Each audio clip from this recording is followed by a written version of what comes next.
Assalamualaikum warahmatullahi wabarakatuh. Selamat pagi semuanya, salam sejahtera untuk kita semua. Sebelumnya saya ingin mengucapkan terima kasih kepada yang terhormat Ibu Teti Fatimah Soraya, DRA MPD yang telah memberikan kesempatan untuk membuka presentasi kali ini. Tak kenal maka ta'aruf, jadi wajib ta'aruf dulu. Perkenalkan, nama saya Elsa Fitria Ajahra dengan NPM 212122016 dan pada kali ini saya berkesempatan menjadi moderator sekaligus penyaji materi kedua. Dan saya bersama dua rekan. Yang pertama, Dila Nurul Amanda dengan NPM 212122023 sebagai penyaji materi pertama dan Hesti Lestari Pancarini 212122032 sebagai penyaji materi ketiga. Baik, presentasi kali ini akan dibagi menjadi dua termin. Sesi pertama yaitu penyaji materi, lalu dilanjutkan oleh sesi diskusi tanya jawab antara audiens dan kelompok. Kami di sini akan mempresentasikan tentang landasan historis pendidikan. Poin pertama tentang pengertian landasan historis. Poin kedua, pendidikan pada zaman purba hingga pemerintahan kolonial Belanda. Poin ketiga, pendidikan pada zaman pergerakan kebangsaan, pergerakan nasional. Yang pertama akan dibacakan oleh Dila Nurul Amanda.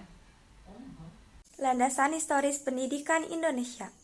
Landasan historis adalah fakta-fakta sejarah yang dijadikan dasar bagi pengembangan pendidikan Pancasila, baik menyangkut formulasi tujuan, pengembangan materi, rancangan model pembelajaran, dan evaluasinya. Di sini saya akan menjelaskan mengenai pendidikan pada zaman purba hingga zaman pemerintahan kolonial Belanda.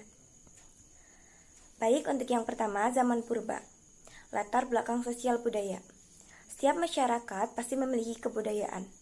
Kebudayaan yang berkembang dalam masyarakat nenek moyang bangsa Indonesia pada zaman purba disebut dengan kebudayaan Paleolitik. Adapun kebudayaan pada kurang lebih 1500 tahun sebelum Masehi yang lalu disebut dengan kebudayaan Neolitik. Kebudayaan masyarakat pada zaman purba tergolong kebudayaan maritim. Kepercayaan yang dianut masyarakat antara lain animisme dan dinamisme. Masyarakat dipimpin oleh ketua adat. Namun demikian, ketua adat dan para empu atau pandai besi dan dukun yang merupakan orang-orang pandai tidak dipandang sebagai anggota masyarakat lapisan tinggi, kecuali ketika mereka melaksanakan peranannya dalam upacara adat atau upacara ritual. Sebab itu, mereka tidak memiliki stratifikasi sosial yang tegas. Tata masyarakatnya bersifat egaliter.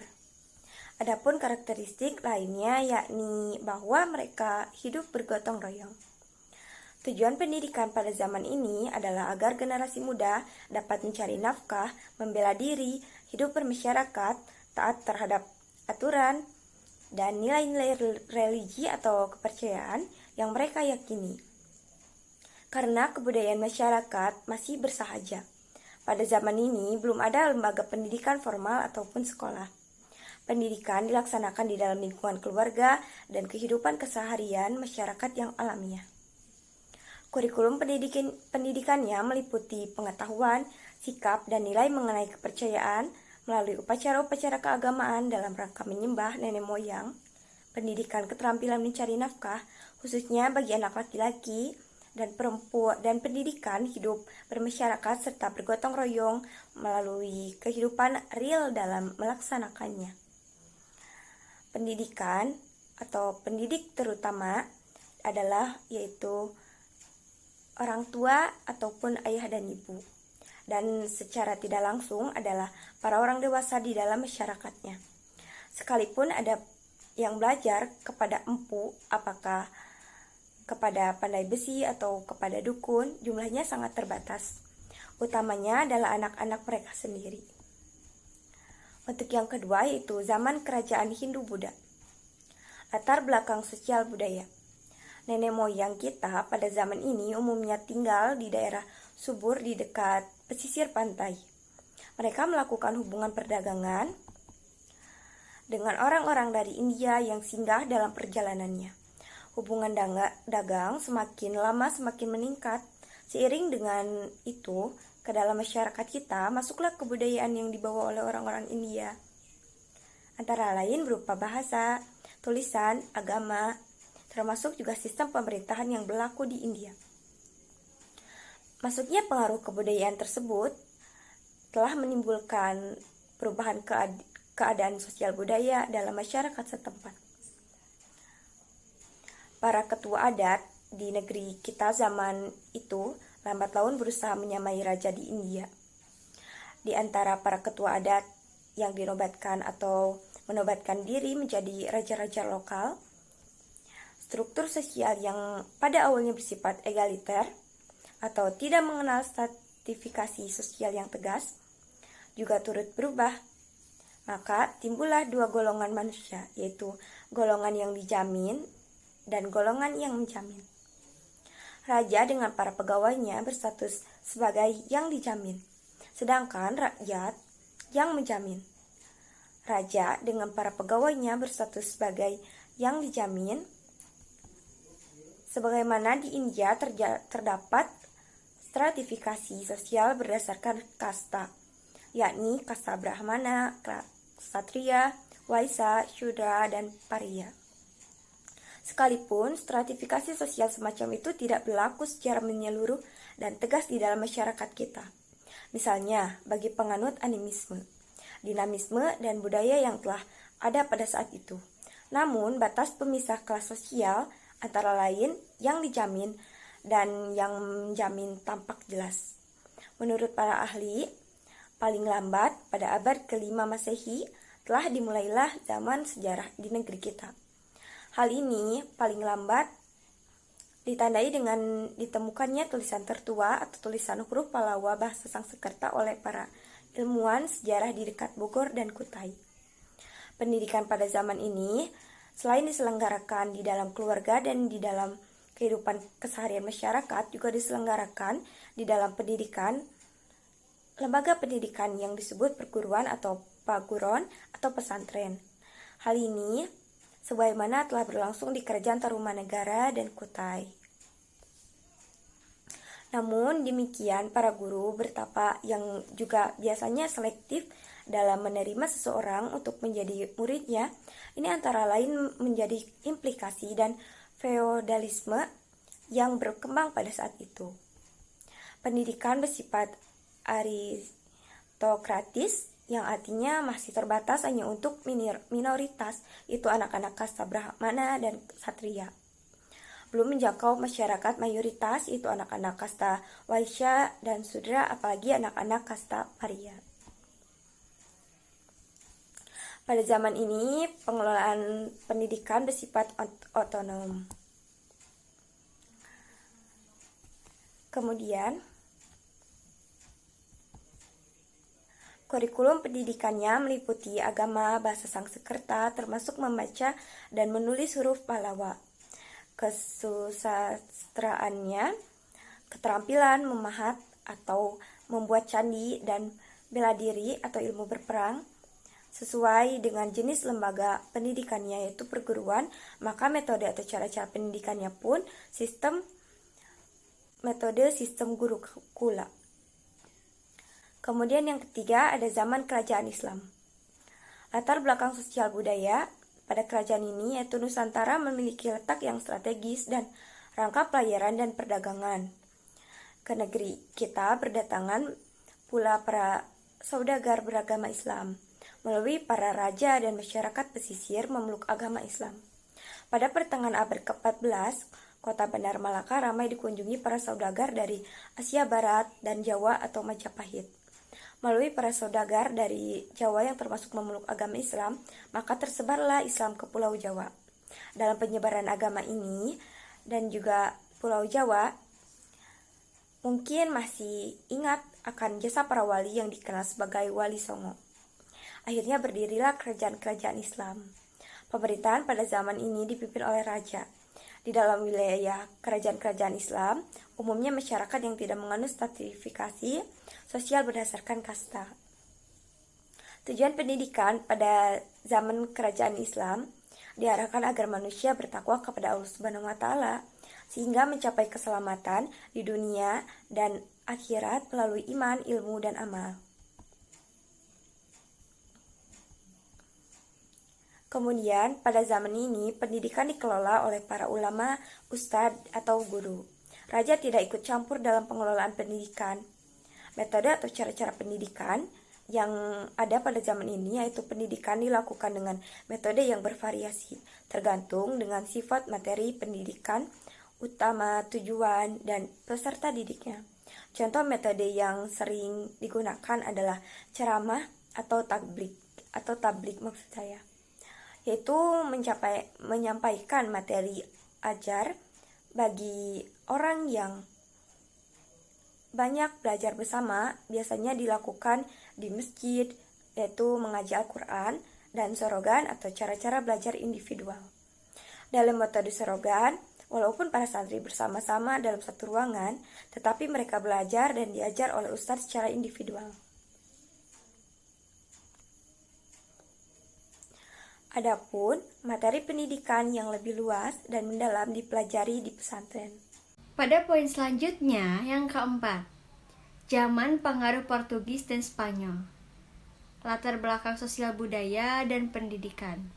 Pada awal abad ke-16, Portugis datang ke negara kita diikuti oleh Spanyol.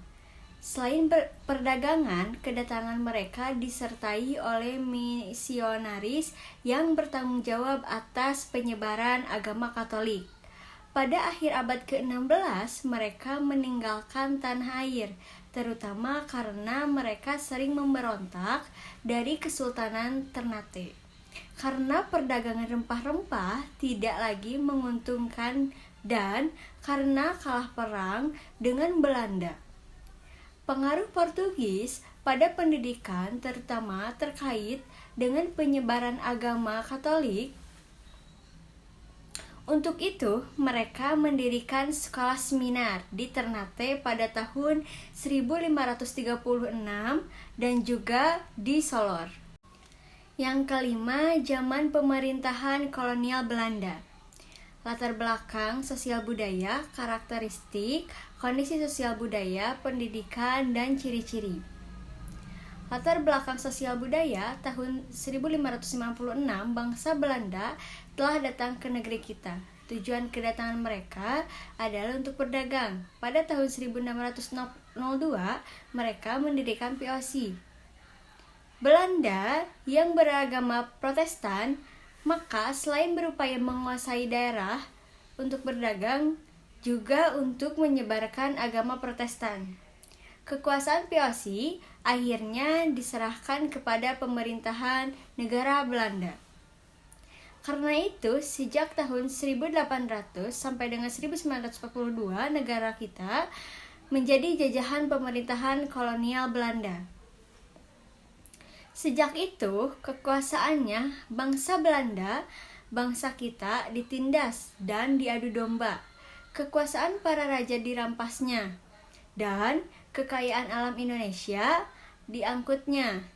Seiring perjuangan bangsa yang tak pernah padam, pada awal abad ke-20 muncul tekanan serta kecaman kaum humanis dan kaum sosial demokrat di Belanda atas kekeliruan politik penjajahan pemerintahan kolonial Belanda. Keadaan ini akhirnya memaksa pemerintahan kolonial Belanda untuk melaksanakan politik etis. Pergerakan nasional berlangsung dalam jalur politik maupun pendidikan. Selanjutnya, diuraikan kembali sejarah berbagai perkumpulan atau organisasi pergerakan nasional beserta usaha-usahanya yang timbul sejak kebangkitan nasional tahun 1908. Sebagaimana telah Anda pelajari di SMP dan di SMA, pendidikan di bawah kekuasaan kolonial Belanda diawali dengan pelaksanaan pendidikan yang dilakukan oleh VOC. Sekolah-sekolah utamanya didirikan di daerah-daerah yang penduduknya memeluk Katolik yang telah disebarkan oleh bangsa Portugis. Kurikulum pendidikan belum bersifat formal dan lama pendidikannya pun tidak ditentukan dengan pasti. Pada awalnya, yang menjadi guru adalah orang Belanda, kemudian digantikan oleh penduduk pribumi, yaitu mereka yang sebelumnya telah dididik di Belanda selama kira-kira 200 tahun berkuasa di negeri kita. Pendidikan yang dilaksanakan oleh POC benar-benar sangat sedikit sekali. Kultur Stelsel demi memperoleh keuntungan sebanyak-banyaknya bagi Belanda karena untuk hal ini dibutuhkan tenaga kerja murah atau pegawai rendahan yang banyak, maka tahun 1848 Gubernur Jenderal diberi kuasa untuk menggunakan dana anggaran belanja negara dengan sebesar 25.000 tiap tahunnya untuk mendirikan sekolah-sekolah di Pulau Jawa dengan tujuan menghasilkan tenaga kerja murah atau pegawai rendahan. Pada tahun 1849 sampai dengan 1852 didirikan 20 sekolah, namun sekolah ini hanya diperuntukkan bagi anak-anak pribumi golongan priai atau bangsawan. Sedangkan anak-anak rakyat jelata tidak diperkenankan. Penyelenggaraan pendidikan bagi kalangan bumi putra yang dicadangkan sejak 1848 mengalami hambatan karena kekurangan guru dan mengenai bahasa pengantarnya. Sedangkan sekolah kelas 2 tetap bernama demikian atau disebut Public School. Pada tahun 1930-an, usaha perluasan pendidikan bagi bumi putra mengalami hambatan. Surat Menteri Kolonial Belanda, Collizin, kepada Gubernur Jenderal de Jong pada 10 Oktober 1930 menyatakan bahwa perluasan sekolah negeri jajahan terutama untuk kaum bumi putra akan sulit karena kekurangan dana. Dalam periode pemerintahan kolonial Belanda, betapa kecilnya usaha-usaha pendidikan bagi kalangan bumi putra. Materi selanjutnya akan disampaikan oleh Hesti. Baik, selanjutnya saya akan menjelaskan mengenai pendidikan pada zaman pergerakan kebangsaan atau pergerakan nasional. Yang pertama, mari kita bahas mengenai latar belakang. Ada beberapa faktor yang melatar belakangi timbulnya pergerakan nasional, yaitu yang pertama, penderitaan dan kondisi yang merugikan bangsa Indonesia akibat kebijakan pemerintah kolonial Belanda menimbulkan rasa senasib sepenanggungan sehingga timbul rasa nasionalisme. Yang kedua, kebesaran di masa lampau, bangsa kita memperkuat rasa harga diri sebagai bangsa yang berdaulat dan merdeka.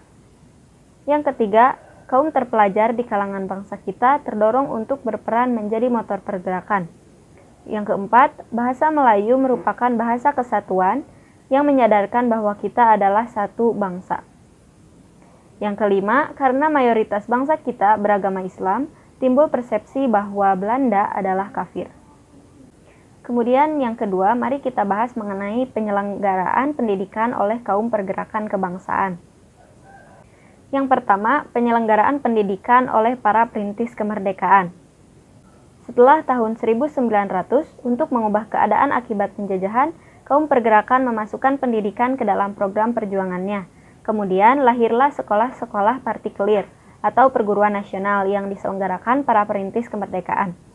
Sekolah-sekolah itu mula-mula bercorak dua, yaitu yang pertama sekolah-sekolah yang sesuai haluan politik seperti yang diselenggarakan oleh Ki Hajar Dewantara, yaitu Taman Siswa, oleh Dr. Douwes Dekker atau Dr. Setiabudi, yaitu Kesatriaan Institut, kemudian Muhammad Syafi'i, INS Kayu Tanam, dan sebagainya. Kemudian yang kedua, sekolah-sekolah yang sesuai tuntutan agama Islam, seperti yang diselenggarakan oleh Muhammadiyah, Nadatul Ulama, Sumatera Tawalib di Padang Panjang, dan lain-lain. Kemudian yang selanjutnya, penyelenggaraan pendidikan oleh rakyat dan kaum pergerakan. Kebijakan dan praktek pendidikan yang diselenggarakan rakyat dan kaum pergerakan antara lain, yang pertama Budi Utomo. Tahun 1908, Budi Utomo dengan kongresnya yang pertama menegaskan bahwa Tujuan perkumpulan itu adalah untuk kemajuan yang selaras untuk negeri dan bangsa Indonesia, terutama dengan memajukan pengajaran, pertanian, peternakan, dagang, teknik industri, dan kebudayaan. Yang kedua, Muhammadiyah. Praktek pendidikan ini berdiri pada tanggal 18 November 1912 oleh Kiai Haji Ahmad Dahlan di Yogyakarta. Didirikannya dalam rangka memberikan pendidikan bagi bangsa Indonesia sesuai dengan kebutuhan bangsa Indonesia sendiri. Dasar pendidikannya berasaskan Islam dan berpedoman kepada Al-Quran dan hadis. Tujuannya untuk membentuk manusia muslim, berakhlak mulia, cakap, percaya diri, dan berguna bagi masyarakat. Untuk mencapai tujuannya, Muhammadiyah yang mendirikan sekolah-sekolah yang tersebar dari Sabang sampai Merauke di bawah pimpinan Majelis Pengajaran. Sampai saat ini, Muhammadiyah terus berjuang dan berkembang dalam rangka mencapai cita-citanya. Yang selanjutnya, Perkumpulan Putri Mardika. Perkumpulan Putri Mardika didirikan tahun 1912 yang bertujuan untuk pengajaran bagi anak-anak perempuan. Yang selanjutnya, Trikoro Darmo. Tahun 1915 didirikan Trikoro Darmo dan selanjutnya berdiri berbagai perkumpulan pemuda dan pelajar di berbagai tempat hingga terwujud Sumpah Pemuda tahun 1928 bersama-sama dengan gerakan lainnya menyumbangkan jasa yang besar demi pendidikan nasional dan kemerdekaan Indonesia. Lalu ada Perguruan Taman Siswa. Taman Siswa didirikan di Yogyakarta pada tanggal 3 Juli 1922 oleh Ki Hajar Dewantara.